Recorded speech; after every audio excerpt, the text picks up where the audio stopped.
Hey everyone, it's Desiree, and yes, it is that time of the month again. I am here with Scrapping for Less, and their Flavor of the Month card kit for August, and this month's theme is Bubbles Galore.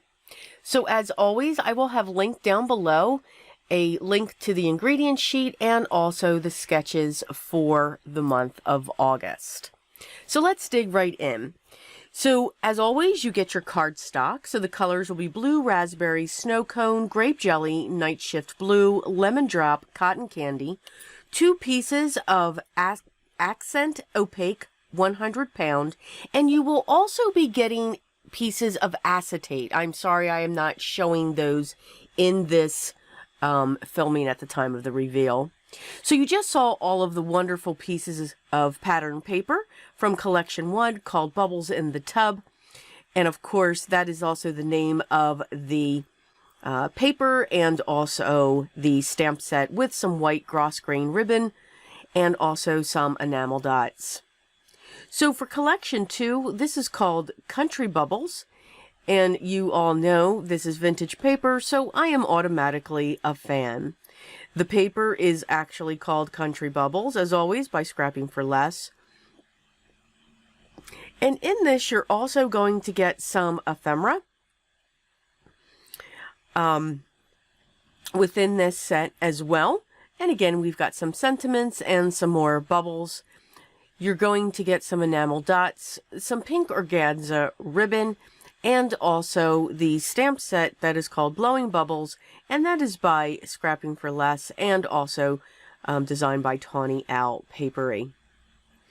For collection 3, this is called Sea Wishes as the paper, the pattern paper within this pack, again by Scrapping for Less, along with the stamp set, which will be called Make a Wish. You will also see some pink and white twine, some enamel dots, and look at that adorable stamp set.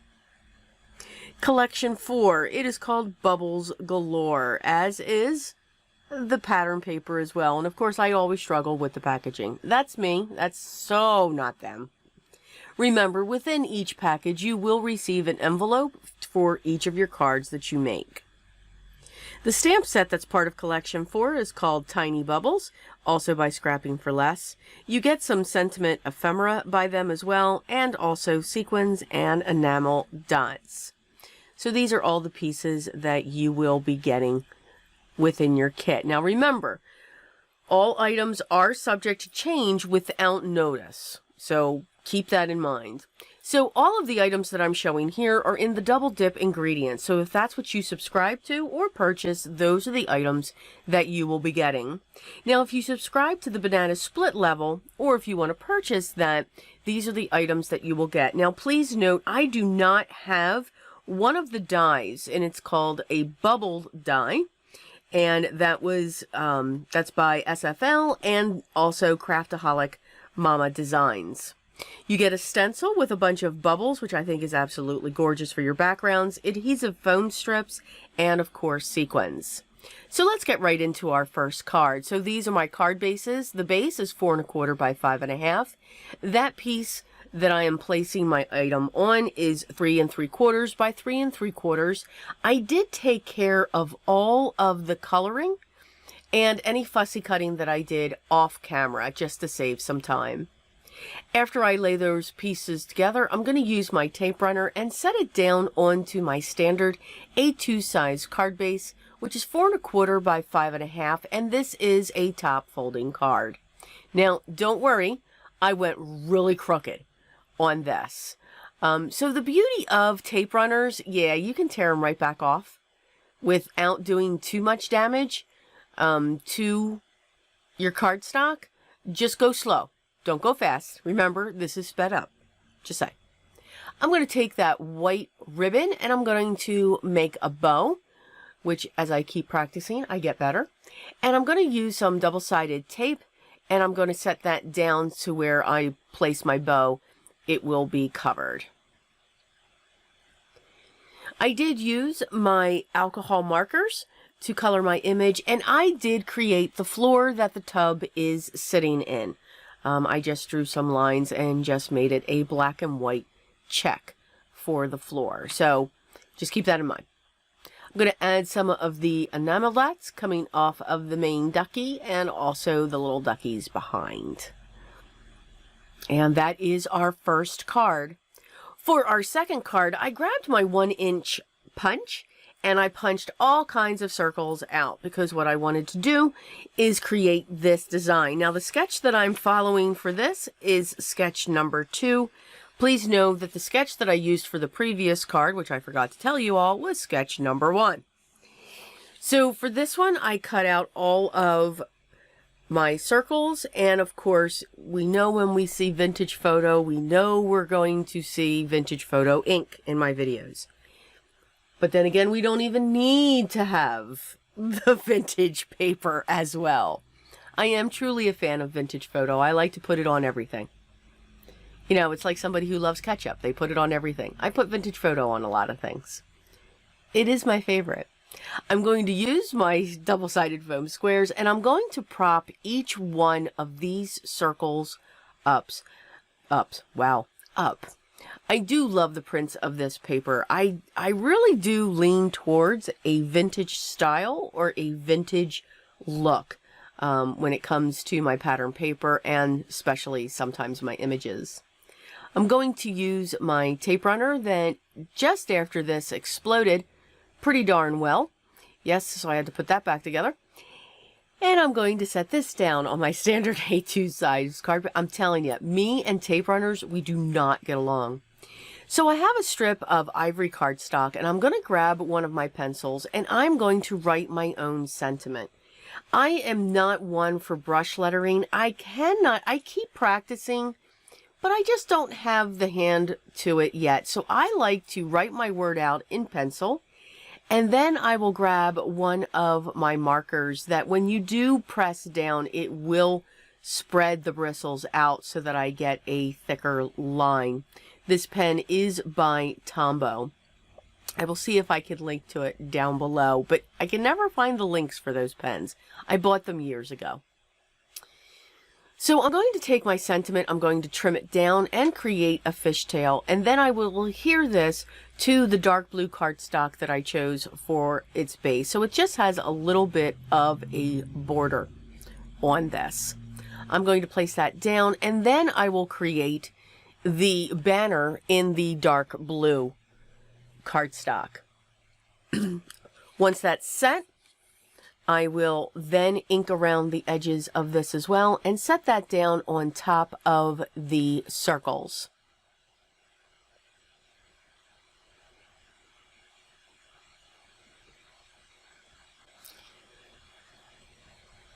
And that is that card. So for this card, I am actually using sketch number 4, and I'm actually making it a landscape. So you can see I took care of my coloring off to the side there. And I'm going to use the twine to create a bow. This panel is cut 4 1/4 by 5 1/2. I do like my tweezers to help me tie a bow. I think Amy R. does that. That's where I learned that from. It's an awesome trick. Just saying. After my bow is tied, I'm going to trim it, and I do want the bow down towards the bottom because the pink panel that is cut over there, I am going to use my foam tape to prop that up, and I do want that to cross over the strand of the twine. Once that's in place, I am going to cut a couple double-sided foam squares, and I'm going to straddle that between the pink panel and the base. So I just want to make sure that it is even on each side. Know that when I colored this image, I did use my watercolor pencils by Arteza. I really do like them. Now, when I went to blend it, I did use my blender pen by Stampin' Up. I do like to use a blender pen when it comes to watercolor pencils. You can get a beautiful look with that, and they do blend beautifully. Yes, my tape runner exploded again, so we just gave up and replaced the cartridge. Okay, so for our last card, I am using sketch number 3. So I stamped my sentiment onto that 2x2 piece of cardstock, and the sentiment says, "There is no angry way to say bubbles." Think about it. Go ahead, say bubbles to yourself. You're saying bubbles to yourself and you can't. You start giggling, right? Just saying. I had to test it as I was making the card. So I cut my panel to be 4 1/4 by 5 1/2, and then I have these smaller strips. So I'm going to use my liquid adhesive, and I'm using the mat that I'm doing my work on to keep these strips straight. So each of the light blue strips are cut to be 1/2 inch, and then I have these darker blue strips that are cut to 1/4 inch. And by setting the light blue ones first, I'm able to just take the darker blue and line them right up against the other strip. Wanted to put this piece of cardstock down as my background, but I thought it was missing something. So I always do like to grab the solid cardstock and just create a frame for it. Now, I'm in the world of just setting that piece down based on its cut, and then I cut around it just to make sure that it has that little tiny border. Reason why I love my long shears. I'm going to do the same thing for the sentiment, and again, I used some broken china to go around that just to highlight that sentiment. And then with this cardstock, it just has a small frame to really pop up off of that bubble background that I wanted to set. I'm using my double-sided foam tape. Now that double-sided foam tape is by Uline. It is very strong, and the release paper is very difficult to remove, but it is at a good price point. So I just make sure I have a pokey tool near me all the time. I'm going to use one of my double-sided foam squares on that corner so that as it comes off of that panel, the foam square will help keep it even.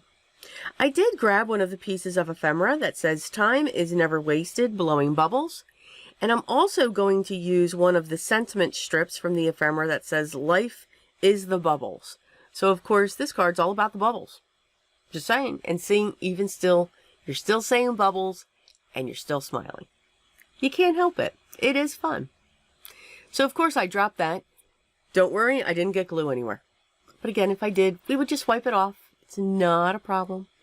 Using the enamel dots just to give it some more embellishment going up the one side the bubbles are coming up through.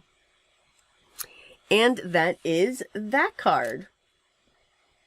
So for our last, couldn't wait to play with the stencil. So I've taped a piece of Bristol cardstock to this stencil, and I'm using cracked pistachio and broken china, and along with my makeup brushes that I purchased from Amazon, and I'm just putting these two colors down onto my Bristol cardstock. So I'm just going to blend them together. So after I put the green down, now I'm going to come in with the broken china, and I'm just going to blend those through. I'll keep going over them and adding more and more color. Now the tape that I'm using to hold this down, it's actually a painter's tape, but I will say this is a painter's tape that I got at my local hardware store, and it was the generic brand. It is the perfect low tack tape. I love it. I'm so glad I bought so many rolls of it. Yes, it was at a good price point. It was almost like it was $1 a roll, but it is not as strong as painter's tape, so I do enjoy it. I did add some embossing powder by Ranger, and it is the holographic. So I thought it was perfect. Since I used the Distress Oxides for the stencil, they do take a little bit to dry, which allowed me to get the embossing powder on it before it did. And then I would have this glimmery holographic look to my inks, but still be able to see my ink colors through it. So that holographic embossing powder is wonderful.